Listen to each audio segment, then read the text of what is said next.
देखिए मेरे पत्रकार साथियों, सच्चाई आप भी जानते हो।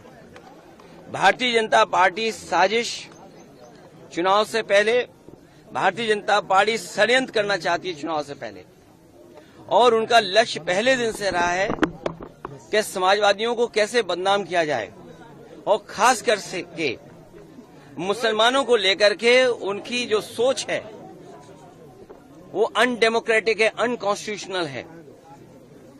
ये सोचिए एक मुख्यमंत्री योगी, तो इसका मतलब ये है कि अगर कोई योगी अगर वो लोकतंत्र पर भरोसा नहीं करता है और कॉन्स्टिट्यूशन पर भरोसा नहीं करता, वो योगी नहीं हो सकता है।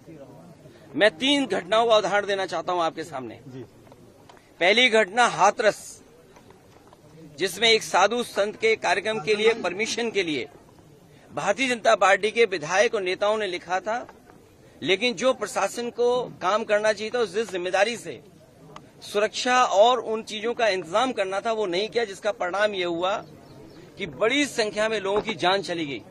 न केवल जान गई है, उनका नुकसान हुआ बड़े पैमाने पर। बहुत से लोगों का हाथ पैर या जो भी नुकसान हुआ, उसका कोई मदद सरकार ने नहीं की।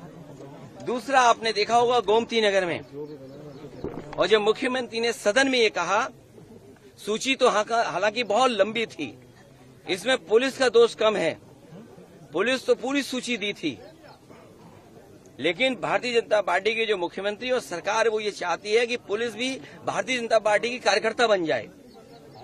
ये जो नए तरह का काम हो रहा है कि पुलिस को भी ये भारतीय जनता पार्टी का कार्यकर्ता बना रहे हैं।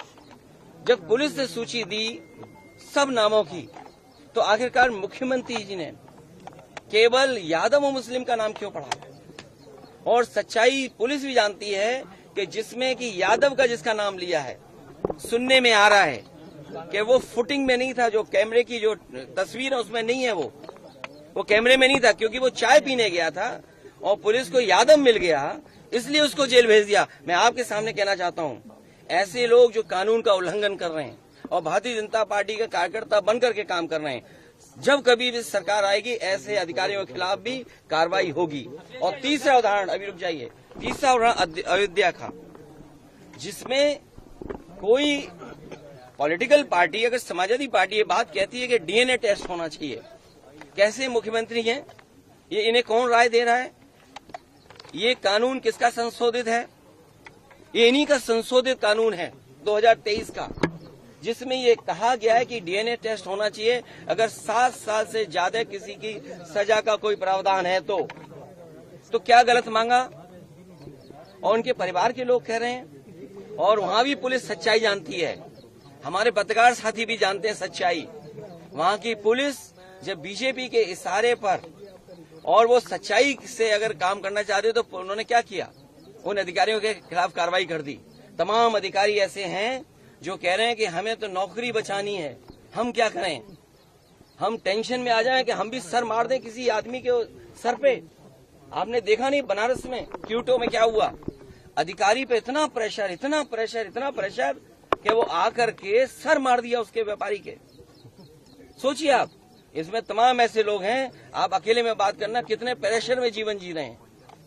ये जो भार है इनके पास, मेडल, बैनर और ये तमाम लैनियार्ड और नेम प्लेट और तमाम उसके अलावा ऐसा भार है इनके ऊपर, ये काम नहीं कर सकते, न्याय नहीं दे सकते। और उसका परिणाम ये हुआ कि भेदभाव कर रहे हैं, और ये भेदभाव इसलिए कर रहे हैं कि इनको हर जगह राजनीति दिखाई दे रही है, वोट दिखाई दे रहा है। ये कितना भी कुछ कर लें, अब जनता को इनसे कोई उम्मीद नहीं है, और जब उम्मीद खत्म हो जाए किसी पॉलिटिकल पार्टी से तो समझ लेना उनका सफाया होना निश्चित है। ये जो हारे हैं, इतना बुरा हारे हैं, जनता इससे भी बुरा इन्हें हराएगी, तभी इनका इलाज हो सकता है।